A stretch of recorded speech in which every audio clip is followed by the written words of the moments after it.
I've been meaning to post these series of events for some time now, but I have been hesitant to post as it takes a look into my personal life, and I don't particularly like when people are on the outside looking in.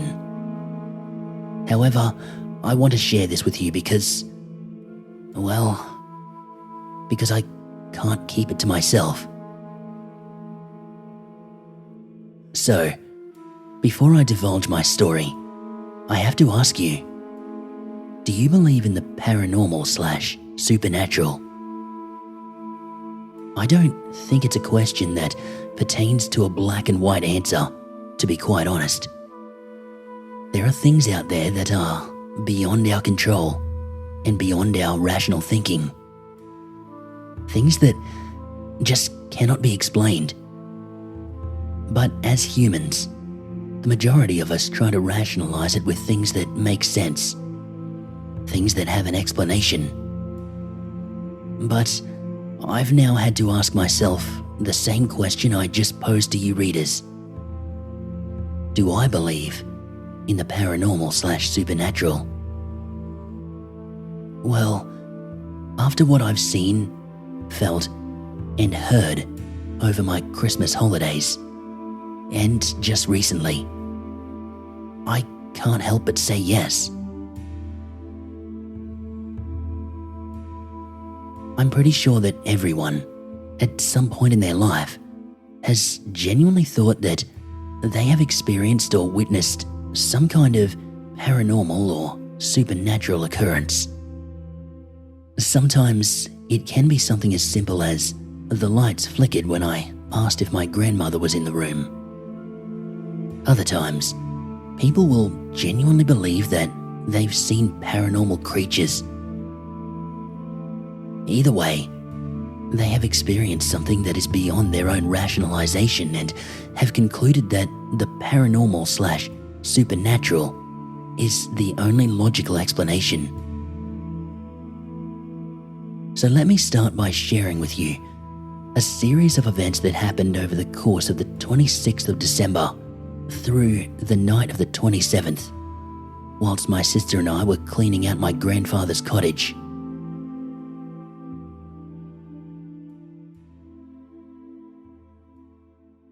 December 26th, 2017. It was early in the morning when I woke up from a nightmare.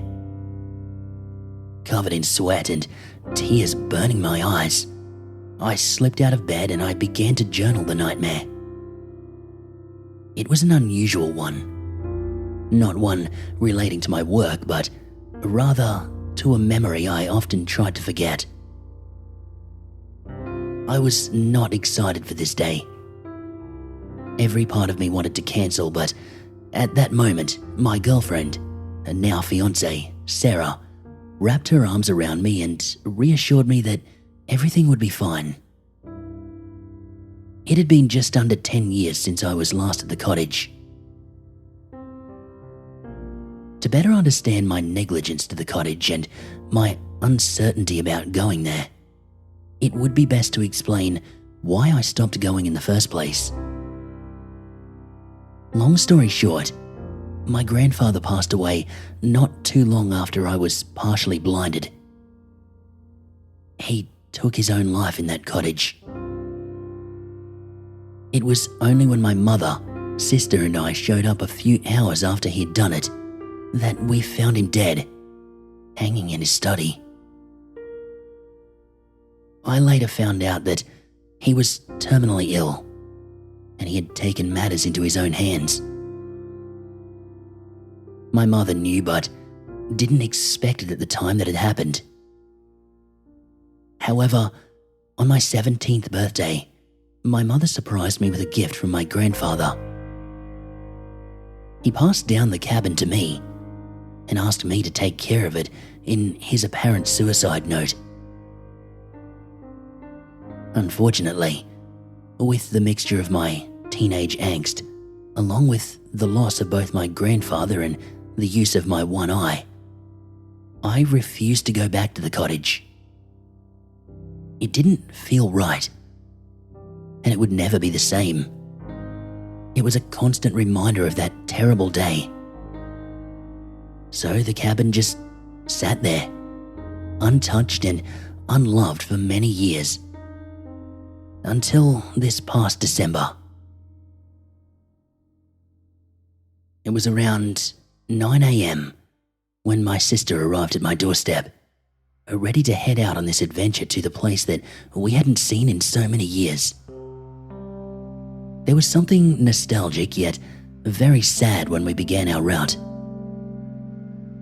It was just like old times, except we were missing one key component: Grandpa.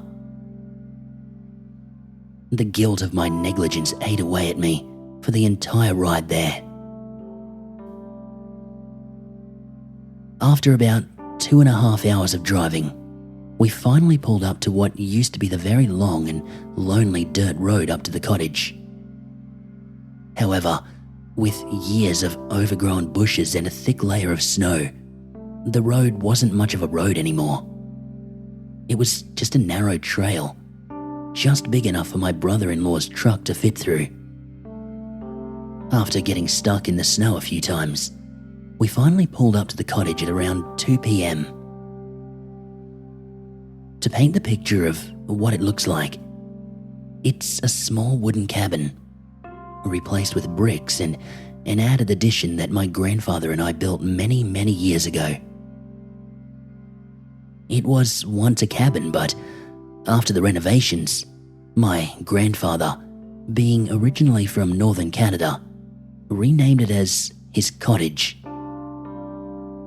The addition itself houses a bathroom, 2 extra bedrooms, and a small nook where my grandfather liked to journal his thoughts, also known as his study.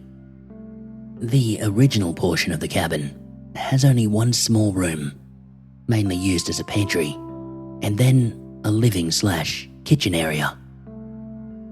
It was small, but it was perfect for the likes of my grandfather.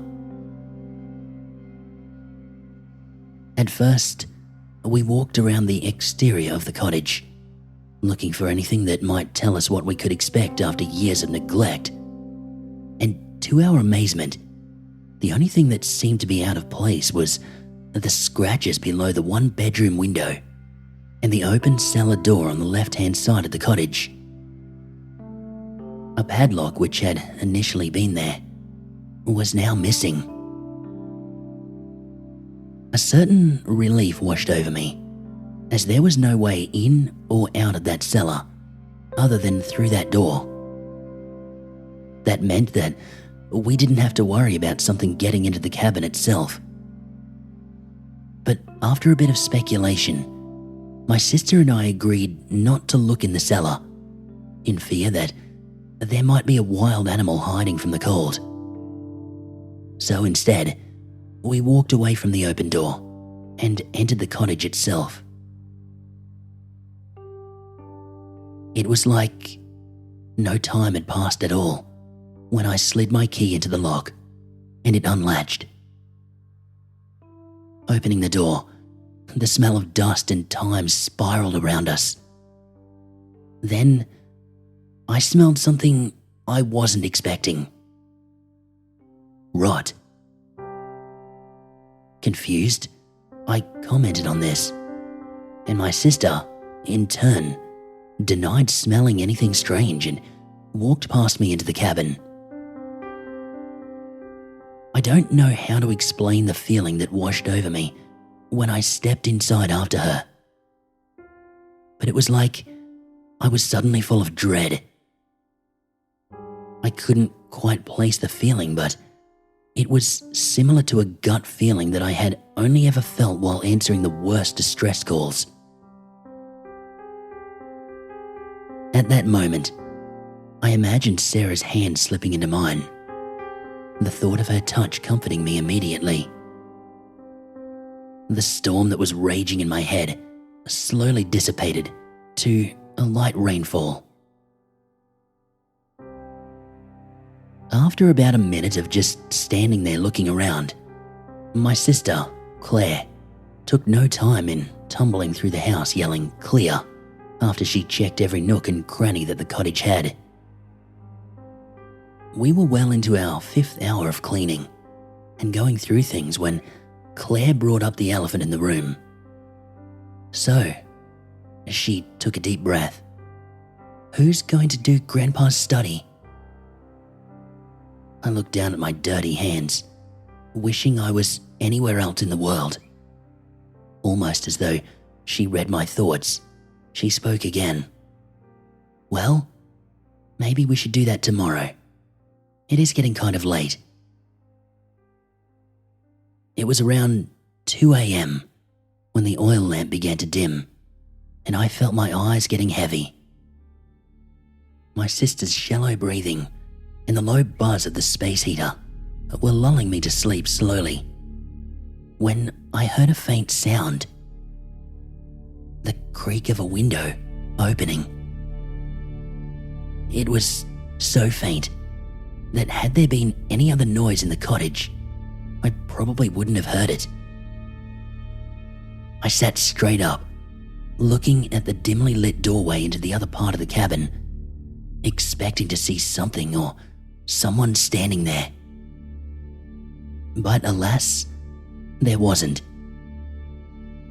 Part of me wanted to get up and look, to see what I'd just heard. But the other part of me told me to stay where I was, to just check in the morning.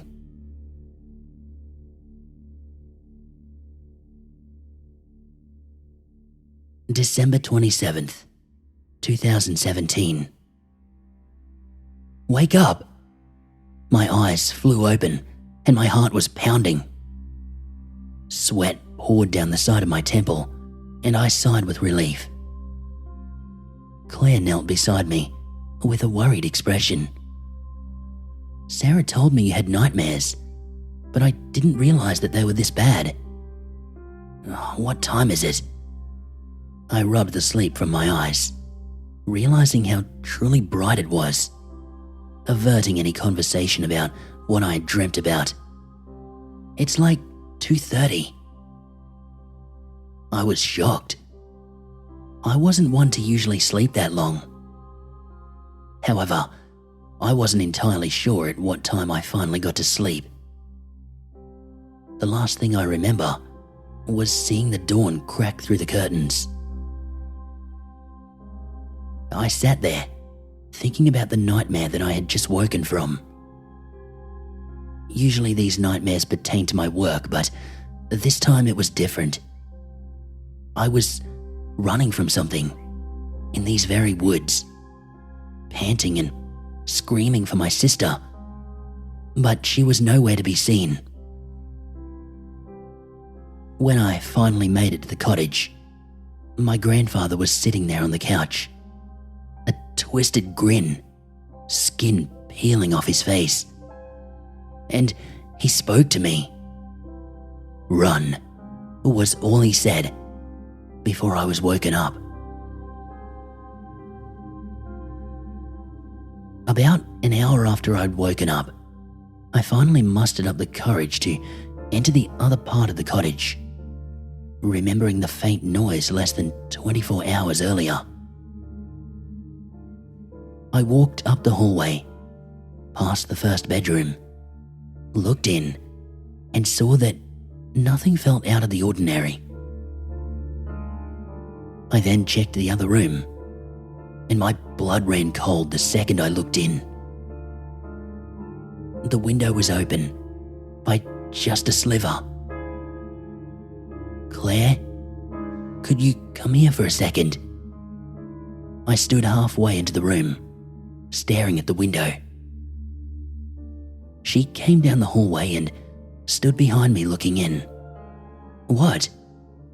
She sounded confused. "The window, Claire. Why is it open? Did you open it?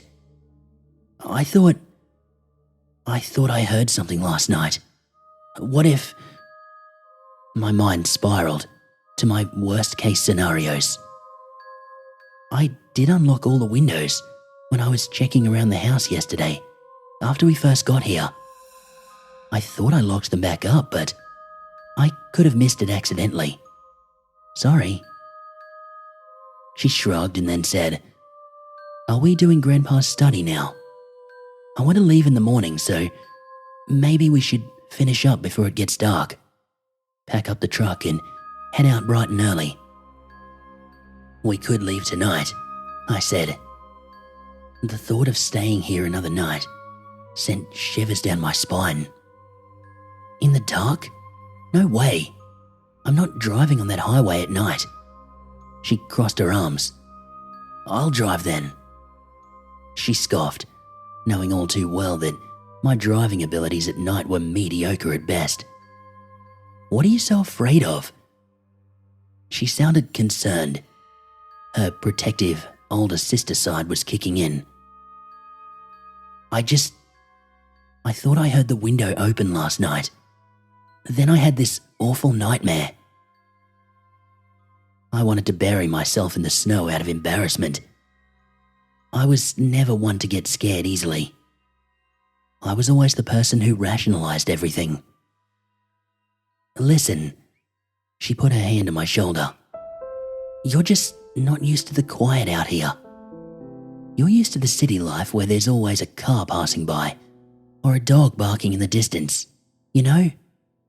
It also doesn't help that you've got the worst job in the world. I'd have nightmares too. That's when it dawned on me. It was very quiet here. Too quiet. I remembered that years ago, this place was flooded with sounds. You would go to bed at night and hear the distant yips of coyotes, birds singing in the morning, and squirrels chirping well into the afternoon. It was strange hearing nothing for once. Not even a chirp. Isn't that strange, though? Annoyed, my sister rolled her eyes. Claire, the fact that there's nothing out here, does that not bother you? Do you not remember how annoying the squirrels were? We also didn't see any tracks. What the hell's going on out here? I raised my voice out of frustration. One thing I've learned in my years of dispatching was to always trust your gut. If something doesn't feel right, it's usually because something isn't right. God, you sound like Grandpa. What? I was confused. How do I sound like him? I used to read Grandpa's journal when he wasn't around. She paused, expecting me to answer, but instead, I just stood there. You sound just like him when you start talking nonsense. Give me a second, she blurted out before walking past me towards his study. I was shocked at what I'd just heard. Growing up, it was known to never read his journals. Mind you, I could never for the life of me find them. But I always respected the rule of not reading his stuff. I knew Grandpa was a little off the rails at times, but I never wanted to invade his privacy like that. No, I was just trying to come up with an excuse when my sister turned the corner of the study and threw my grandfather's journal at me. He hid his journals in his desk. Not very well, I might add. But read some of his entries. He was writing about weird stuff. Honestly, I think he was sick for a long time. I walked back over to the living room with the journal in my hands. My heart broke, knowing that this is where my grandfather spilled all his secrets and wrote down all his inner demons. These were entries that he never expected anyone to read. I opened the journal and I gingerly brushed through some of the pages. Everything was written in French, his native language. And the first date recorded in this particular journal was August 25th, 2006. My grandfather died on February 23rd, 2007. So this journal was an in-depth look at his last moments of life. It felt as though time had stood still as I read through those pages. Page after page, I got an idea of who my grandfather was, and I watched as his illness got the best of him. The further I got into the journal, the further away his mind went. It was upsetting, to say the very least. He spoke of my grandmother a lot, a woman I never had the pleasure of meeting, as she passed away when my mother was young. He often wrote about how he could hear her in the forest, calling for him, asking him for help, asking him to come with her. He would also write about the dreams he had, most of which were nightmares about a creature that lurked in these woods. The same creature that he used to tell ghost stories about. A creature that could hibernate for years on end. It was the reason why he said we weren't allowed outside after dark. I pulled my eyes away from the journal. It was the final entry before his death. "You read this?" I asked Claire, who was hopped up in the hallway doorframe as I spoke. "Not that one, no. I never got the chance. And I never wanted to, after what happened, you know? I just know that he used to talk about weird shit all the time. That or I can't read French. I'm at his last entry. Should I read it?"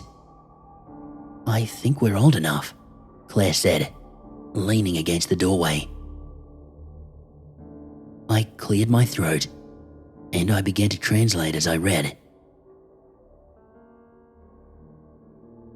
February 23rd, 2007. I woke up in the snow this morning.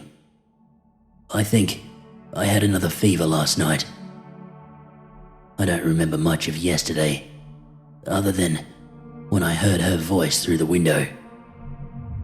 She's getting closer every day. I think she's going to come into the cottage tonight. The kids are supposed to come this afternoon with Helen, but I have a bad feeling. It's not safe. They are not safe here. I called Helen, but she didn't answer. I think that they're on the way. If I tell Helen what's happening to me, she's going to force me to go back to the doctors, and they'll tell me that it's just the cancer. They'll keep me there. I'm already a dead man walking, so what's the point? My sister took a deep breath. The cancer really did him in, huh? Yeah, I paused. It did. She walked back down the hall. I sat there, journal in hand, not sure of where I was supposed to go from there. Why hadn't I ever noticed Grandpa acting strangely? The cancer was there. I knew that. He often forgot what age he was and still thought that he worked on the railroad at times. Sometimes, he would even forget that his wife passed. But he was mostly there. He was independent, right up until his last day. So independent that he took matters into his own hands and ended it when he wanted, not when the doctors wanted, and not when his body wanted to die, but when he felt that he was no longer in control. Eventually, I got up and I made my way to my grandfather's study. "Hey, do you remember those crazy ghost stories that Grandpa used to tell?" I said, as I looked over the shoulder at the photo album that my sister was going through, while placing the journal in the box in front of her. "Yeah, they used to scare the hell out of me." She laughed it off. Same here. I think he thought that they were real. He wrote about them a lot. She let out a deep breath and, without a word, continued packing up books, photo albums and the like. I could tell that she didn't really know what to say. And so for about an hour, we packed in silence. It really puts you into perspective, you know. My tone was flat and my sister exhaled deeply. Yeah, it does. Her voice was weak and guilt washed over me. I had never gone out of my way to make sure Claire was fine after our grandfather passed away. I was selfish for thinking that I had been the only one affected by his death. Without a word, Claire walked down the hall and out to the truck. I met her in the living room, where she came back with a bag, and out of the bag came a pre-packaged lunch, Lunchables, for those who know what those are. Her mood instantly changed when she handed me one and laughed about how my niece would be upset with me if she knew I had her favourite kind. Claire talked about how being a mum had changed her life and that she was so excited for Sarah and me to embark on the journey of parenthood.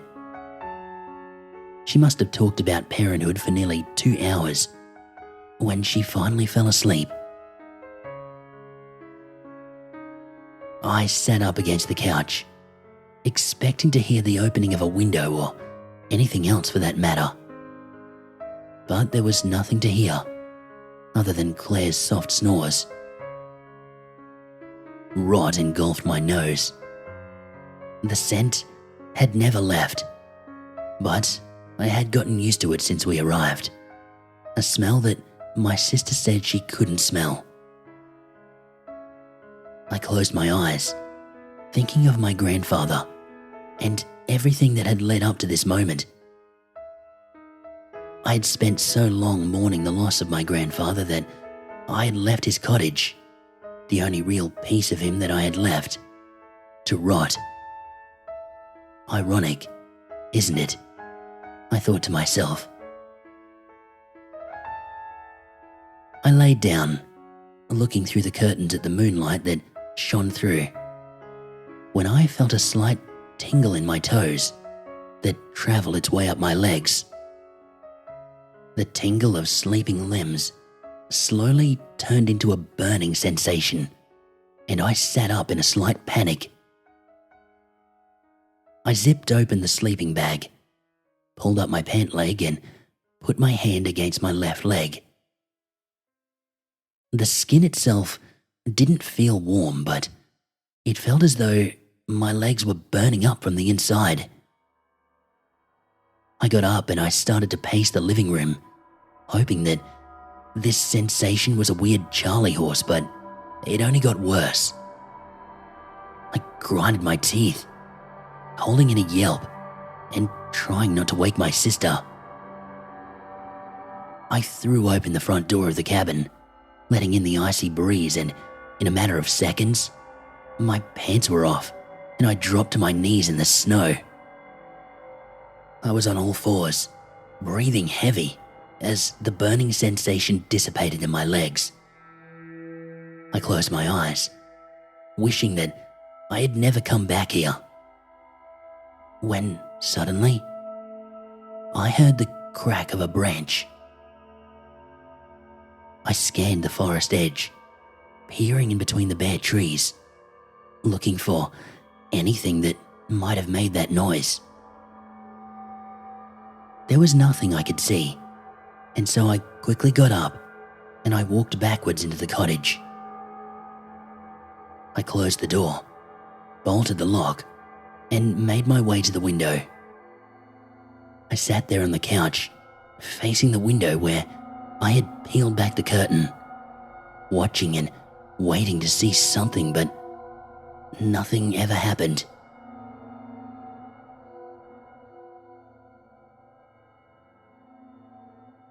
When I got back from the cottage, I kept it simple by telling Sarah it had been all right and that nothing exciting happened. I don't keep many things from Sarah. She is by far one of the only people that I can tell everything to. But I felt insane. I truly did. In all honesty, I didn't think that I would ever tell anyone about the experience. I was keen on keeping it closeted for the rest of my life. Until my sister opened her mouth at a family dinner months later. It was the last weekend of May, and we were celebrating my sister's birthday at my mother's house.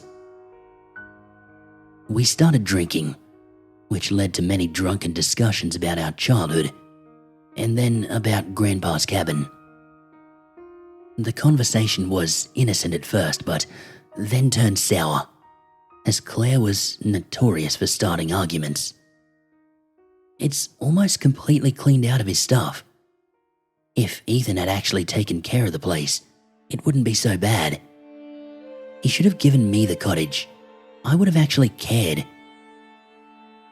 My sister's words cut like a razor blade, and she gave me a cold glare before taking another sip of her drink. "Oh, I'm sorry that I didn't feel comfortable going there after what had happened," I replied to her in the same tone she'd given me. "Grow up. It was 10 years ago. If I can get past it, so can you." We sat in silence for about a minute. No one knew what to say, other than to let the conversation die. There was no point fueling the fire, so I sat there with my arms crossed when Claire chimed in again. "If you're so scared of big bad monsters out there, I'll do it myself. Just give me the damn key." My sister and I had always had this love-hate relationship. We've also always been the type of siblings that compete with one another. So, hearing her say that she wanted to get the keys from me, I knew that I had the upper hand. So what did I do? I lied. I told everyone that I was planning on going there the following week for a day or two when I was off.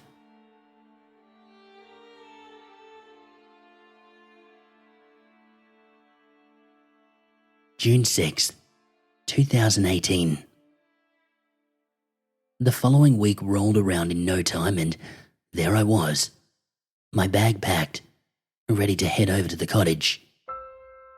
"You sure you don't want me to come?" Sarah leaned against the wall with a worried expression. "Yeah, I think I'll be fine." I tried to sound reassuring as I smiled, but she knew me too well. "Can't you at least tell me what happened last time? I know you don't want to go. I can see..." I cut her off mid-sentence. "Sarah, I'm fine." I gave her a light kiss and picked up my bag. "I'll let you know if I'm coming back home tomorrow."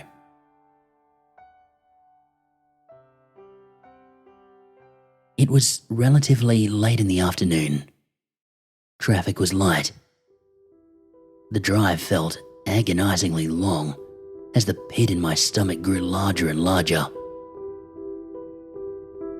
When I finally arrived at the road to the cottage, I sat back in the driver's side and questioned what I was even doing here. I could have easily given my sister the keys and let her take care of the cottage, but there was a part of me that didn't want to let go of my grandfather. The forest nearly engulfed the road heading up to the cottage, as the bare trees from the winter were now flourished with bright green leaves. I drove with the window down, taking in the fresh breeze and trying to listen for the sounds of birds. But to my surprise, the forest was quiet. The cottage didn't look much different this time around. Everything that was white was now green. It was beautiful. However, that smell of rot still lingered. I stepped into the cottage and I took it all in once more. I checked the rooms and the windows. Nothing was out of place or out of the ordinary. Everything was exactly how we'd left it. For the first few hours of being there, I mostly just looked around at the stuff we left behind. Claire and I were not thorough, nor were we good packers. In the time of the almost 2 days that we spent packing, we had managed to only pack up 5 boxes. We were too preoccupied going through every little thing that we found that we barely even made a dent. I opened the cupboards in the kitchen, which were laced in spider webs and mouse droppings scattered across the dishes. I then made my way into the pantry, sniffing my way around, looking for the source of the foul smell. If anything were to smell bad, it would be in here, I thought. Then, in that same moment, I remembered that the cellar was also below the old portion of the cottage. So, I made my way outside to the cellar door, and I paused. It was wide open, and there were long, claw-like marks on the inside of the door. Weird. The cellar had always been a place of nightmares for me. I always pretended not to be scared of it, but deep down, I was terrified. And in that moment, I still was. There are no windows, and there's only one way in or out. Despite how light it was outside, once you got down those first 2 steps, the darkness surrounded you. I took a deep breath, and I stepped down into the cellar. My phone flashlight quickly illuminated the space around me, and I found myself in what looked more like a cave than a cellar. Who knows how many years the door had been left open, because now remains of the forest were found inside. The floor, which was now cracked old concrete, lay underneath a thick layer of dirt, leaves, and branches. The walls resembled the door. Claw-like marks were scattered from wall to wall.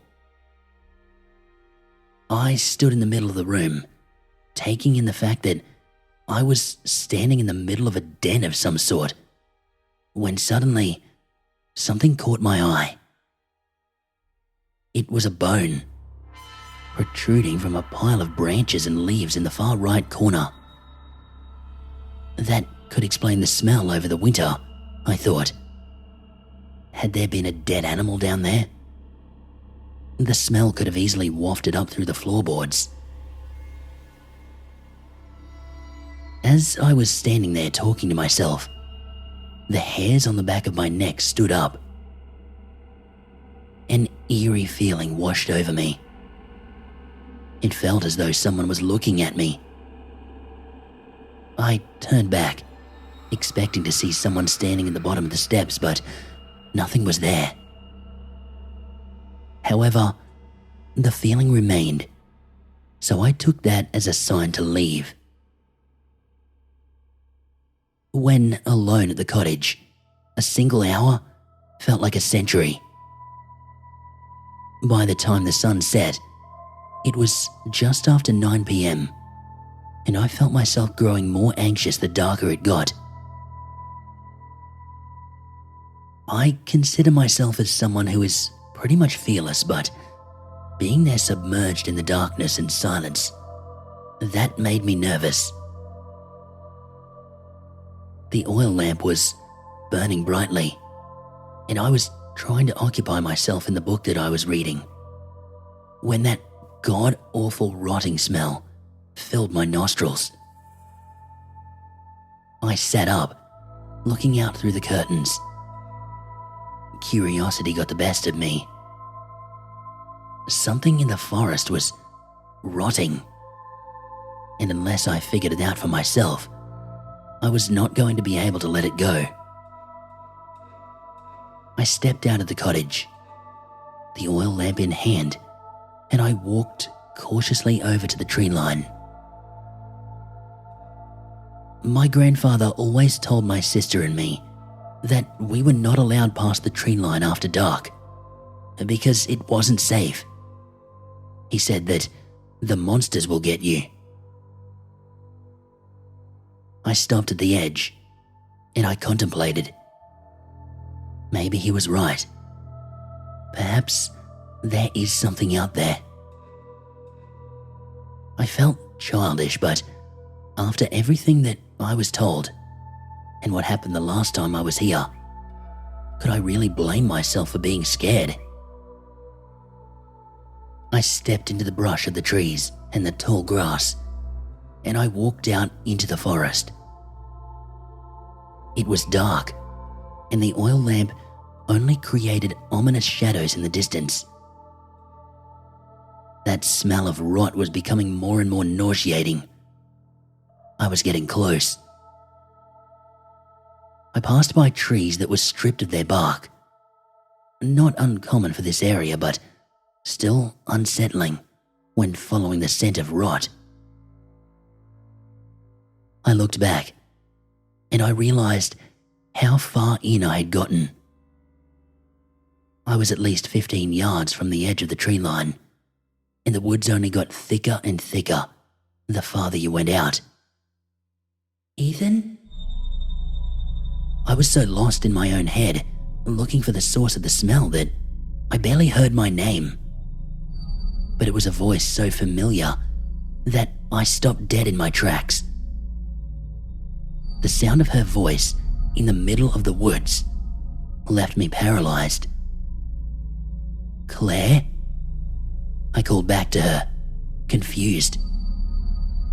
But at that moment, I swear, I could feel a set of eyes on me. My heartbeat slowed, and I gulped back my fear. For a split second, my mind wandered the possibility of Claire driving all the way out here just to make sure that I wasn't lying and that she somehow saw me trekking out into the woods. "Where are you going?" she spoke, but I couldn't figure out the direction of her voice.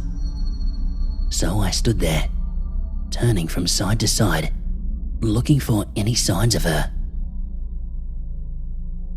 I could see the outline of the cottage, off in the distance, lit by the moonlight, but right there in the forest.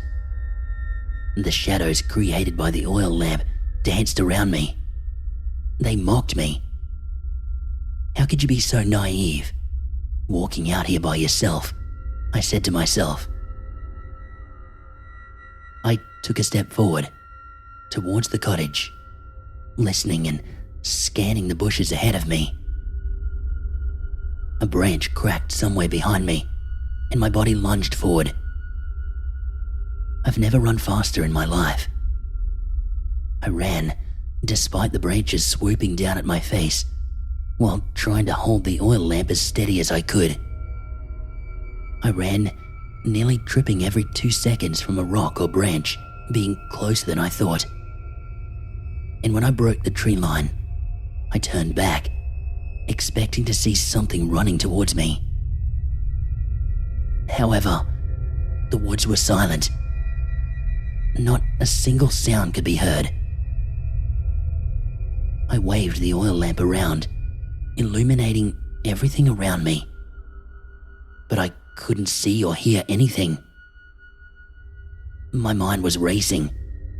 What the hell was that? Claire! I yelled out her name in hopes that she was there. But after a couple of minutes of just standing there, I decided to retreat to the cottage. I locked the door behind me, and I sighed with relief. I wanted to leave. Things didn't feel right, and it felt like things would only get worse as the night went on. I wasn't safe. Do I leave, or do I stay? I sat there, thinking of the consequences of driving at night.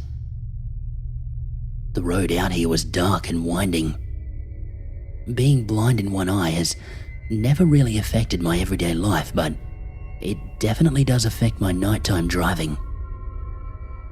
My depth perception, especially when tired, isn't the greatest, and when I didn't have light on my side, it was even worse than usual.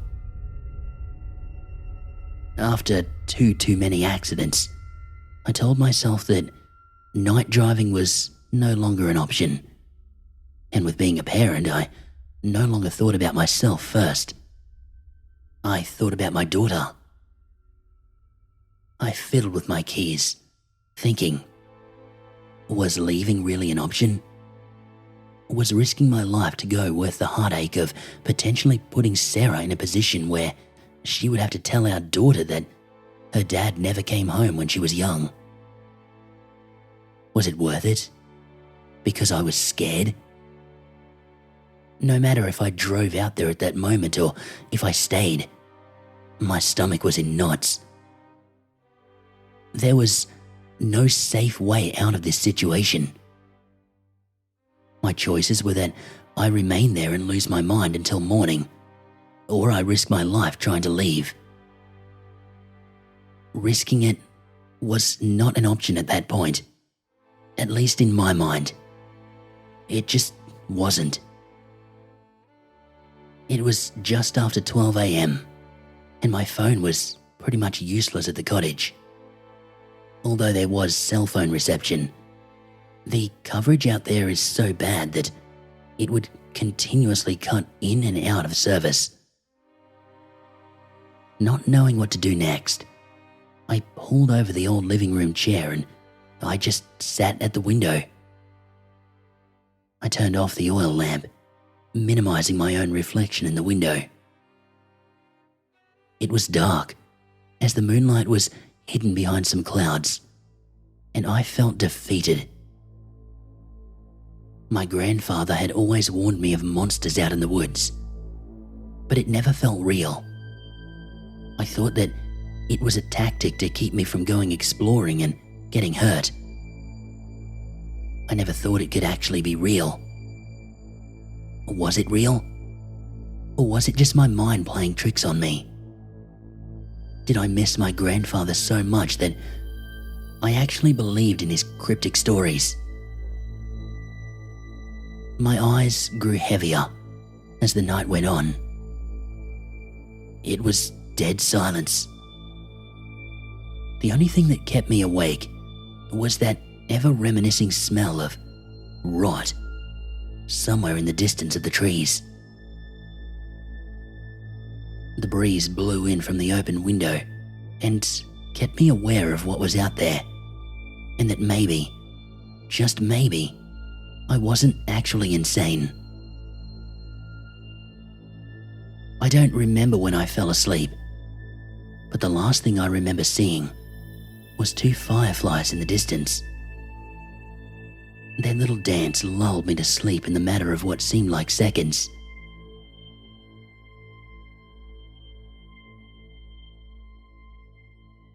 When I woke up, it was to the sound of a mosquito buzzing in my ear.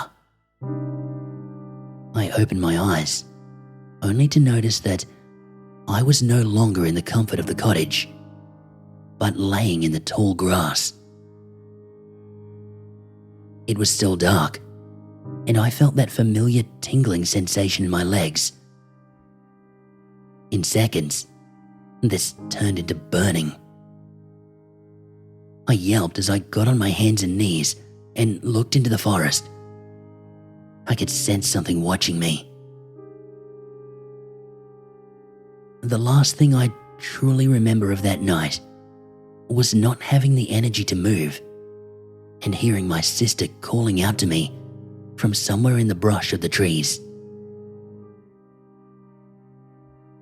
The next morning, I woke up out in the tall grass. My legs no longer hurt, and I was able to stand. At first, I was confused. The whole night felt like a dream. It didn't feel like reality, although the pungent smell around me reminded me that it was. Within 10 minutes of waking up, my stuff was packed into the car, and I was on the road back home. I didn't lock the door. I didn't even look back as I drove. I just drove off. When I got home, I kept things simple.